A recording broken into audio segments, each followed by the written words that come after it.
كوكتيل أواب بدون سابق إنذار نادي الفل في الجميع. باخدوكوا بشوفير وأفلام زي روبرت دينيرو، الأسطورة بتموت في الحلبة اسمها أواب.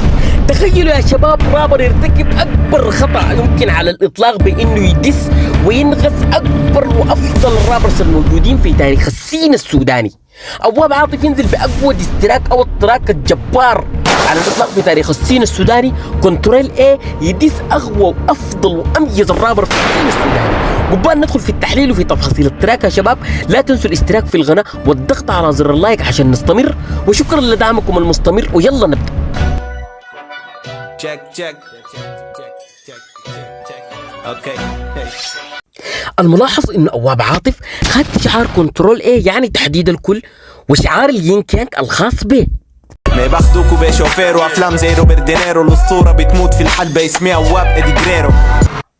البار ده أواب بيتكلم عن 3 حاجات، إنه بشبه نفسه بإنه عنده أفضل العربات بسواقة، وبشبه نفسه بأفضل المصارعين اللي بيموتوا في الحلبة من عظمتهم، وبشبه نفسه بإنه هو يعتبر من أفضل صانعي الأفلام. آخرا بشبه نفسه بإنه هو أسطورة بيوصف الأساطير. ما تطلعوا السين السوداني بخير، وبقتله وبقول في جثة وبمشي بعفس رابر غيره. أواب بيتكلم لنا عن إنه هو أعظم رابر لدرجة إنه بشبه نفسه بإنه هو الخير في السين السوداني وقادر على أي رابر. وبيعرف ناس عندهم نفوس قمة بجار وأخلاقه، والجيز غيران من سولجا شان قصاه وانتياغو.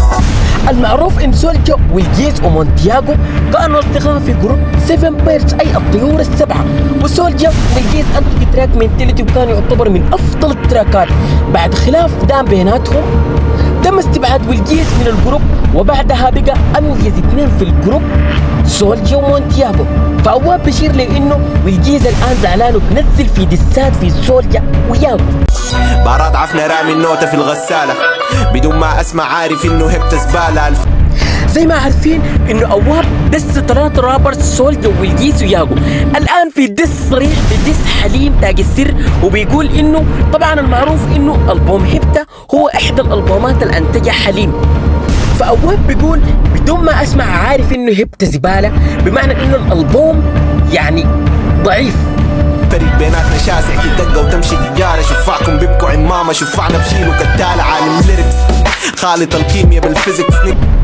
الملاحظ ان أواب لسه بيجلد في حليم وبقول للفريق بيناتنا شاسع انه تتدقى وتمشي لماما، وزي ما شايفين برضه بشير بيقول له انا بخلط الكيمياء بالفيزيكس يعني بخلط الكيمياء بالمزيكا، وانه أواب بشير لانه العصابه او الفريق اللي معاه بشيل بيكون مدجج بالسلاح، بمعنى بيشير لانه مدجج باقوى الكلمات اللي ممكن يدس بها اي رابر.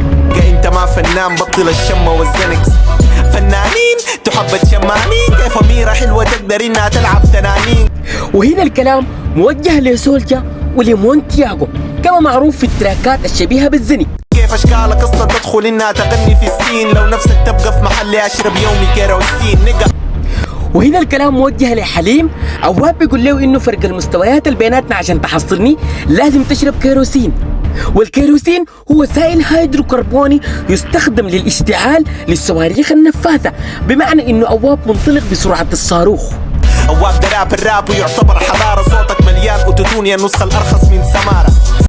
بما إنه أواب بيتكلم عن الحضارة كتير في كتير من التراكات، فبقول لحليم إنه راب حضارة، وفي المقابل بشبه راب حليم بإنه راب مليان أوتوتون، وبشبهه بفنانة اسمها سمارة من دولة عربية. الفايز واحد الدنيا رويال رامبل، شمروخ في استاد المريخ جايب جون زي هيثم طنبل. وهنا أواب بيحاول يثبت لكل الرابرز بإنه الراب زي رويال رامبل في المصارعة الحرة، الفايز فيها واحد، وبنصب نفسه إنه الفايز في منافسة رويال رامبل في الراب السوداني، وإنه بجيب أهداف زي هيثم طنبل. عن الحقيقي لكن مجزول حقيقي، عاشت ليبيا الشقيقة بس عدو الوطن ليبي. وهنا أواب بيعمل شراوت لليبيا، ولكن بيقول عدو الوطن ليبي، بمعنى إنه حليم العدو الأول في الراب السوداني بالنسبة لكل السودانيين. ترابر ولا غونا في كل تراك تتبوبر، شايفك قلت عامل مافيا قول كلامك ده في اكتوبر. وهنا أواب كالعادة بشبه حليم بإنه جونة بتاع نغزات ومطاعنات، وبيطلع بستوريهات على الانستغرام وقال له لو راجل قول كلامك ده في اكتوبر، واكتوبر هي إحدى المناطق في القاهرة، فحليم موجود في اكتوبر وأواب موجود في اكتوبر، فأواب بتحداه وبقول له كلامك تقوله في اكتوبر.